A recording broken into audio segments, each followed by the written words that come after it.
Hey, I'm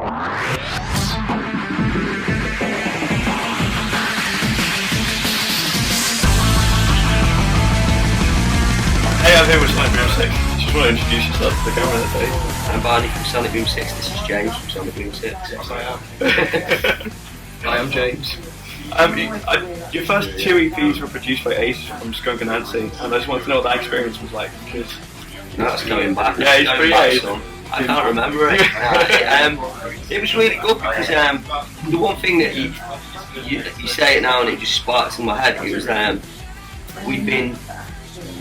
we'd all been in bands before, but hadn't actually been in with someone. You know, we'd been in with engineers or whatever that do your demo, and you're there for like 48 hours, and you just. But this was actually doing something where it's like, okay, well, we need to make a record. And one thing that he did was just like, he just said to Neil, the drummer, he was like, you need to hit the drums harder. So it was just like, and Neil was like, okay, like Neil was quite conscientious. He was like, oh, right, okay, I'm gonna have to do that now. I remember Neil was like, ugh, and he did it really. Because it's kind of one of those things where no one.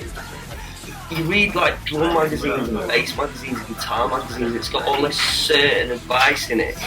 But when it actually comes down to it, when you've got someone that just goes, okay, you need to turn it up and do this, it's kind of like, you never get that from a magazine. And Neil knew his rudimentals, he knew his fundamentals, he knew how to do his rudiments, he knew how to go, but he didn't know how to just go, he was just kind of like, well, that's all the time. And he was like, we play it loud, and then we did, and then it was like, oh god, we sound like a band. And then also another thing he was doing, if I had to say like, you know, the cat sat on the mat, I used to be like, the cat sat on the mat, like pull it about, and he was just like, no, say it straight on the rhythm as hard as you can, and make sure when you listen back to that tape you can hear what the lyrics are saying.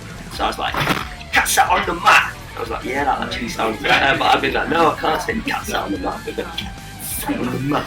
And it's like, no, the cat sat on the mat. You can hear it, it sounds better. So just stuff like that, and we were just like, we had all the gear and no idea, do you know what I mean? We were like stupid, but thought we were good, and he just went, no, you're rubbish, but the song's good and good band, got potential. And I know that was an awesome experience, and also he was dead obsessed with guitar tones, and he had all guitar pedals doing, so the first thing what we ever came out with was that Turbo EP, and it's a 4-track EP, and it's badass. You can listen to that today and it's good. It's not like we never come out with anything completely rubbish. That's our first demo, so yeah, it was nice to have it. And you guys toured, like, especially in the early days, you toured like a crazy amount, so you did so much. Well, from like 2006, from like 2000, that was like 2003, and then for like 3 years we just potted about and did the odd bits, and bobs and tours. We were like all still in uni and stuff like that, and then from 2006 we just went, we were a touring punk band, and then we were like on tour for like 3 or 4 years. Yeah, it was like a struggle to do that. Like it was kind of like, was it tough, or did you just go, oh, that's my life, that's what I'm doing? Yeah, I mean, it was like, that's our life. It was like, it was something we were all united and believed in, but then it was like, at some point you've got to spend time kind of promoting the band properly rather than just touring. It's fair, you know what I mean? If a band's like signed to a big label and it's all popping off in terms of the other like facets of the industry, and then they're touring, that's good, but we were just touring, nothing else was happening. Do you know what I mean? We didn't have any videos on TV or songs on the radio, it's like a punk show, and which was all great, but it was like, you're not going to get that bigger just from touring, so. But do you think that developed you in the sort of the cult scene? Because you were quite like, I mean, everybody knew who you were. Like there was you could go anywhere and people were like, oh, I've seen them, they're alright. Like, yeah. It was always that like underground like sort of thing where like you weren't in the big picture, but you were like. Yeah. Well, I mean, that's it, and that's what we always were. And it meant that you play that many gigs, you know how to play live. It's like if someone thinks you're a rubbish band or whatever, people are, you know, we're going to be a divisive band because we always work from the start. It's like a unique band or whatever. But people can say you're going to watch a band and go, oh, they're rubbish, complete rubbish, but it's not going to be on our live show because our live show is good. It's good purely from playing thousands of gigs. Like, Well, you guys have like a lot of energy, and like when you play, you really come to life on it. Is that something where do you do that in life, where you like generally energetic, or is that a performance thing? I'm a very lethargic person. Very laid back. No, I mean, I don't know. I guess it's energetic and bouncy music, innit? So if you're not going to enjoy it and get into it, then who else is going to? So he does his dance, he does his shuffle bass dance. So I think that inspires. I think a lot of what the crowd are responding to is him. Just a little bit with the shuffle. Yeah, the bass shuffle. Every so often I do a little skip. I watched a video and noticed myself do it. I'm like, oh, how do that? And at the same time, it's like Mexican wave. The crowd goes like that. That's cool. Where's been your favourite place to play? Where's been like that one that's stuck in your mind? What? Ever, anywhere. Ever, anywhere, yeah. Like Reading the shape of it. Reading was good, yeah, Reading was really good this year. I guess the fact it was middle of the afternoon got ourselves psyched up. I've been there for a couple of days already. Yeah. Just went off like, from the moment we went on. I think your energy was focused because you've been there for 2 days. Yeah. The crowd responded. It's all down to them. I was being sat there in my tent for 2 days, just getting my Floating. yeah, just get the vibration. Yeah, absolutely feel it. perfect moment, unleashed it. Then Leeds, I was knackered. Yeah, so the crowd. Ipso factor. Who's the coolest person you've ever met? Huey Morgan or Mike Patton, probably. Huey Morgan made a tit of himself. Yeah, he ruined it. He was cool when I met him. Yeah, you upset him, that was it. He spun his karmic disc off sense. He showed me his demos of his new songs and I was a bit drunk. I told him to put sleigh bells on it and make it Christmas. That's why he was angry. I didn't dare speak to Mike Patton, so he was probably the coolest. Next spoke to Mike Patton. We met Harry Potter in Reading 2007. Oh, yeah? Harry Potter was backstage. He was a fan of Adequate 7, and it was like one of Adequate 7's last gigs, and he came over. 38. he's like 20. I don't know. He was like then he was like well young. He was like barely pubic. When he started. Right, he was a fan of Adequate 7 and he didn't have any pubes.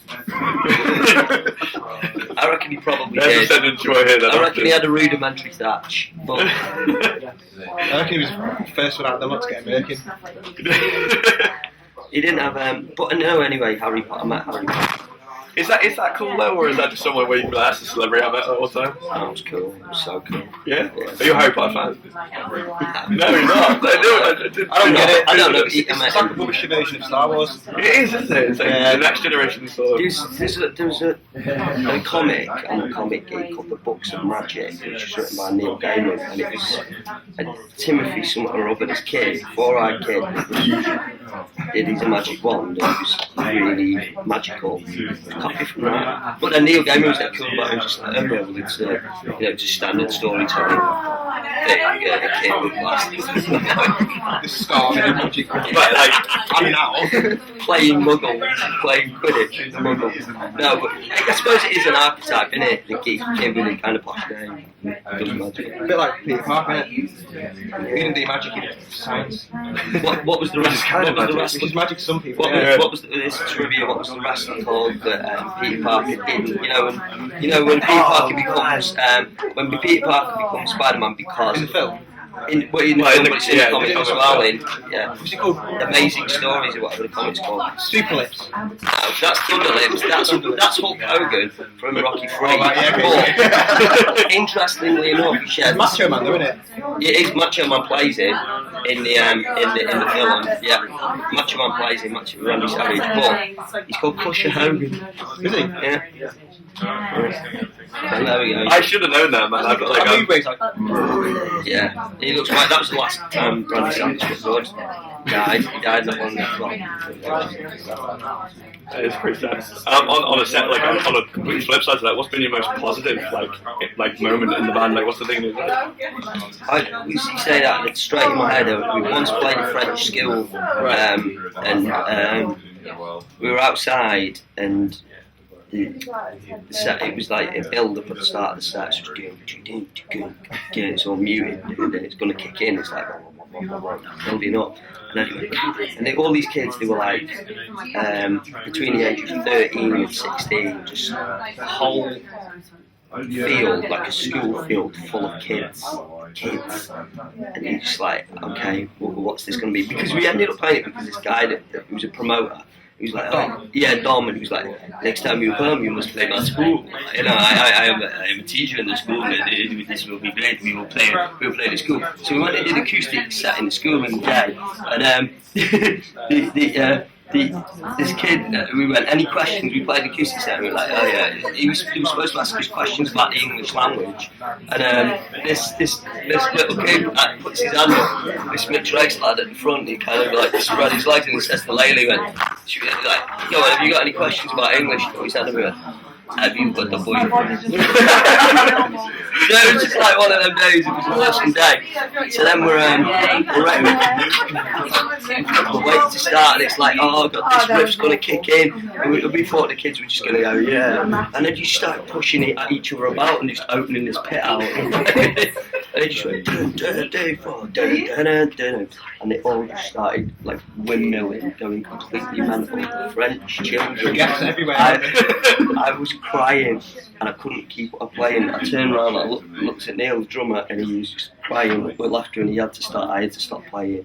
And Layla was like, what's going on? I was on the floor. It was the funniest thing like we've ever done in the band. They're not really positive as much as amusing. No, yeah, amusing is good. That brings my later question, which is like, what is the silliest thing that's ever happened to your gig? That was one of the silliest. There was loads of silly things. Yeah, there's many silly. Give me a rundown of some of them.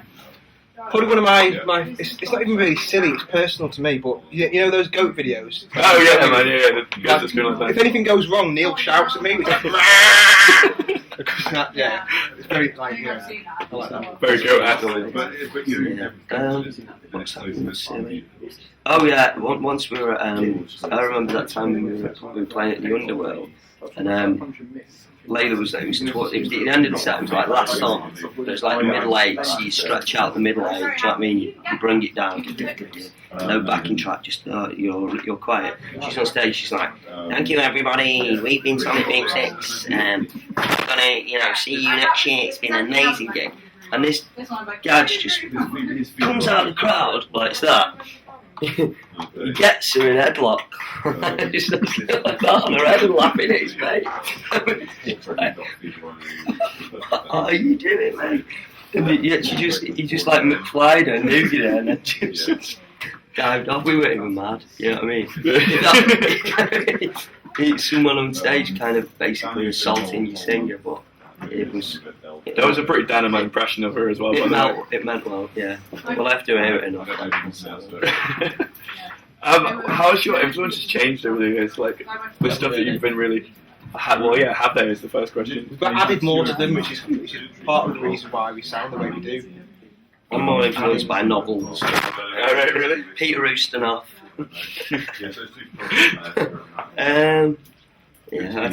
Peaks and troughs, really, innit? Like, peaks and valleys. Like, now I'm influenced by minimalist stuff. Like, the sound of one guitar, solitary in a church. I'm influenced by the sound of one hand clapping. One note repeated. I guess, I don't know, we stopped listening to music, we get telly programmes on, bit of Dexter, bit of Lie to Me. But that's a good thing, I think.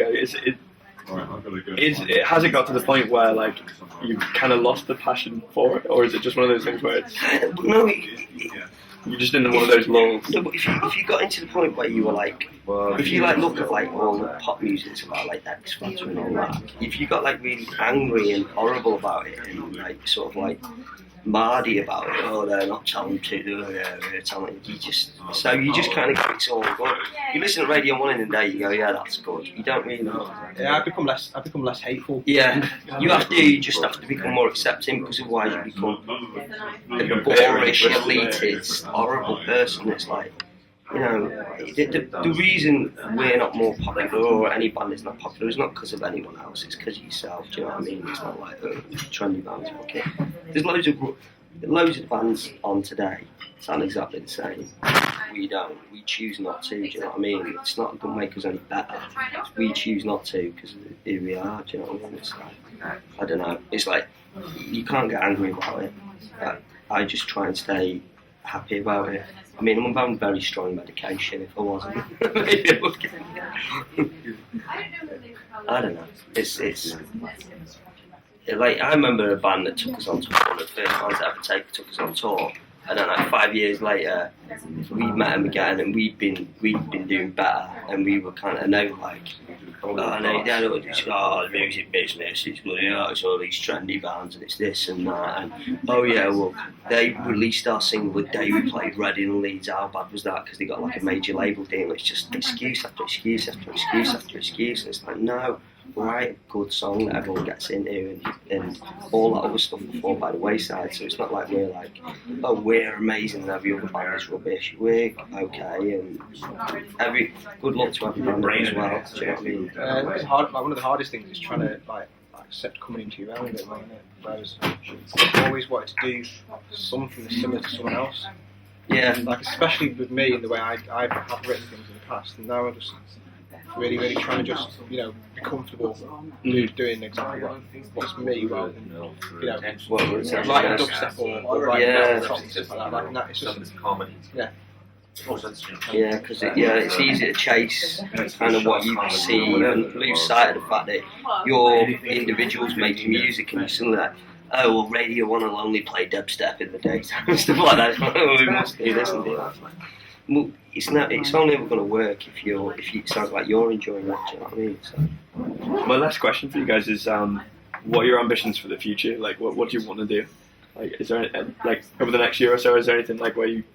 I don't know. It's like we've kind of fell into it, and we're not goal orientated. We didn't start. Well, we've got some goals, haven't we, for this next year? I've got no goals. Well, okay, I'm eliminating goals. The goal is to write another album. Yeah. That's as true to ourselves. Yeah, we've got all these new ideas swimming about in our heads, but it's like, we've never been like, okay, well, we need to get a record deal and a manager and then, get Marshall Tars to endorse it and put us that poster. It's like, we can't bother with all that. It's just been, the band is kind of entrenched our lives, which is just have fun, come and do stuff like this. You know what I mean? Don't get a proper job.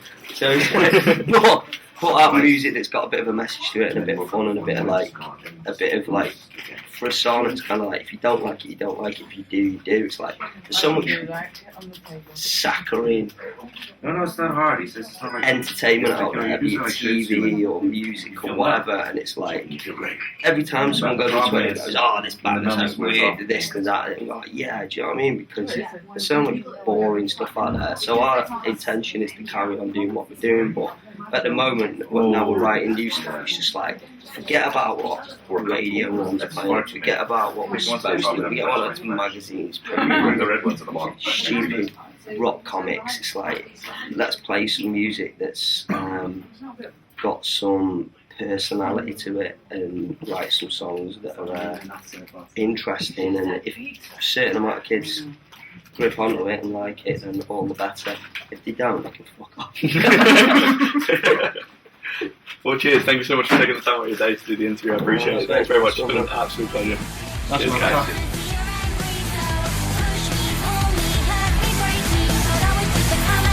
Let me tell you, you can push me, pull me, hurt me, break me, but everything you turn out to be, there's only gonna be magnified to a larger degree.